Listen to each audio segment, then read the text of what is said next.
Pour cette nouvelle saison de Koh-Lanta aux Philippines, Denis Brognard promet un grand retour de la stratégie, notamment avec la nouvelle règle du feu sacré, synonyme d'une chance supplémentaire de conserver sa place dans l'aventure. On vous explique tout.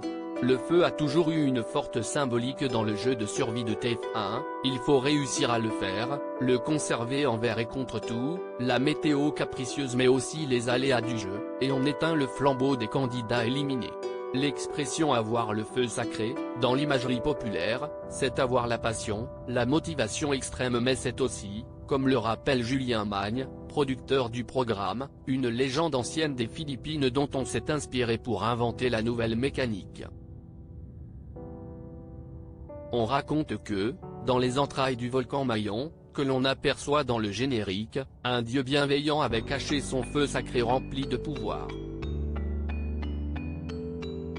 Pour Alexia Laroche-Joubert, présidente de la société Alp, qui produit Koh-Lanta, ça a été le feu sacré pour nous aussi, tant le tournage s'est exceptionnellement bien passé. Koh-Lanta 2023, le feu sacré, un pouvoir de protection très puissant dans cette nouvelle saison baptisée le feu sacré, c'est une chance supplémentaire de conserver sa place dans l'aventure, résume Julien Magne.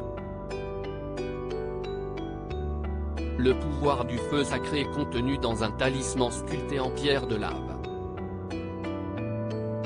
Lors du premier épisode, un jeu individuel permet à un aventurier de gagner ce fameux talisman. Il détient alors le pouvoir qui lui est associé. Celui-ci est majeur puisqu'il peut en jouir en cas de défaite mais également en cas de victoire de sa tribu.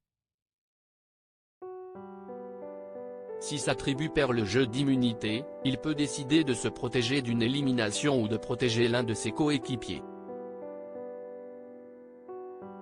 Mais son pouvoir va plus loin.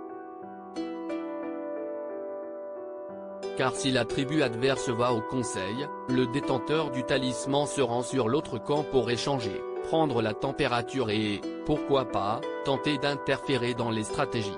Juste avant le dépouillement, le détenteur du talisman peut choisir d'offrir le pouvoir du feu sacré et donc sa protection à l'aventurier de son choix. Koh-Lanta, le feu sacré, des passerelles entre les tribus, les cartes pourraient être complètement rebattues et les stratégies perturbées. Rarement, les aventuriers n'ont autant joué avec les règles qu'on leur a proposées et notamment avec ce feu sacré, confie Denis Brognard. Et Julien Magne de renchérir, cette opportunité-là a été saisie dès le début par les aventuriers qui ont été très joueurs du début à la fin, et à tout point de vue.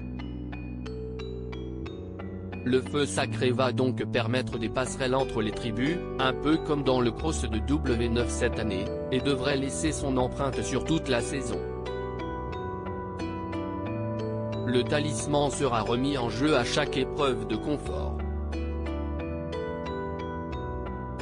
Si son détenteur appartient à l'équipe perdante, il le passera à l'aventurier de son choix, dans l'équipe adverse.